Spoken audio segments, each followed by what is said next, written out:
Teknologi tiga dimensi bukanlah satu benda yang baru. Ia telah wujud beratus tahun lamanya. Tetapi, teknologi tiga dimensi masa kini lebih canggih berbanding permulaan teknologi itu. Dengan kegunaannya yang lebih luas, seperti TV, tablet, telefon bimbit, camcorder dan permainan video telah mengkombinasikan teknologi ini. Anda tidak perlu ke panggung wayang lagi dan boleh menontonnya di rumah. Teknologi ini bermula pada 200 tahun dahulu. Ia telah ditemui oleh saintis Inggeris Carl Wilson dan gambar tiga dimensi pertama berjaya dicipta pada tahun 1844 ketika bermulanya era fotografi. Kamera stereoskopik telah digunakan untuk mengambil gambar tiga dimensi. Dengan mengambil dua gambar serentak dengan mempunyai dua titik fokus, seperti mata kita melihat. Anda sangat bertuah kerana pada kali ini kami menjemput dua pengarah filem terkenal secara online podcast. Para penonton sekian, dengan ini saya menjemput Micheal Bay dengan filem Transformer dan James Cameron dengan filemnya Avatar.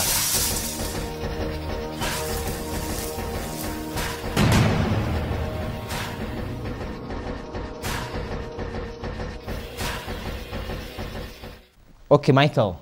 What is 3D for your perspective?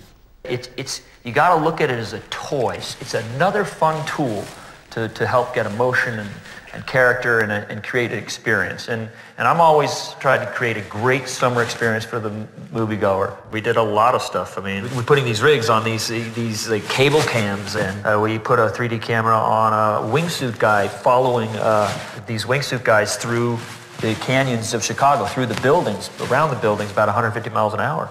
So, what camera that you choose to use with the rig? What are they, F-35s, F-30? I think you use F-23s and F-35s, if I'm not they're big, they're cumbersome. Literally the rig's about this big, and you've got a big mirror.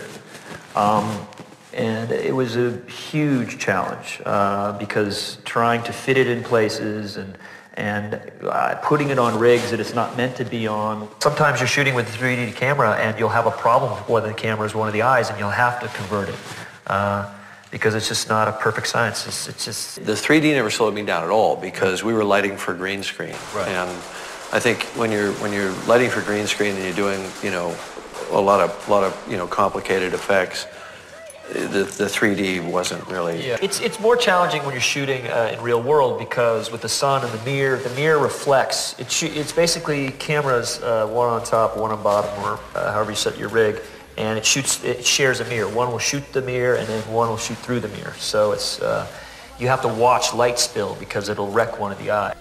How the 3D impact the budget? Ooh, that's a big question. Yeah, okay, the bottom line is if you want to do good 3D, it's very expensive. And it's expensive in several ways. The camera equipment's expensive because it comes with a lot of techs. The hardware, just the equipment's expensive. The labor. When you're doing special effects, you have artists, digital artists, but they have to do, I think, about a third more work when they have to match two eyes. They've got to... Each shot takes more work. It's not easy shooting 3D. It's never technically perfect like where you shoot film and you get it back from the lab and it's like, oh, that's great. It doesn't come out like that with 3D. We used the Avatar crew. They're one of the best 3D crews around. So I had a 50-foot techno crane. We carried it everywhere. And so the camera basically stayed on this thing. I have one of the best crane operators in the world. He can use that thing like a little steady cam. He could do the beautiful dog moves with the gigantic 50-foot techno. So that saved a lot of time. What is more exciting of element of 3D movie making at this point?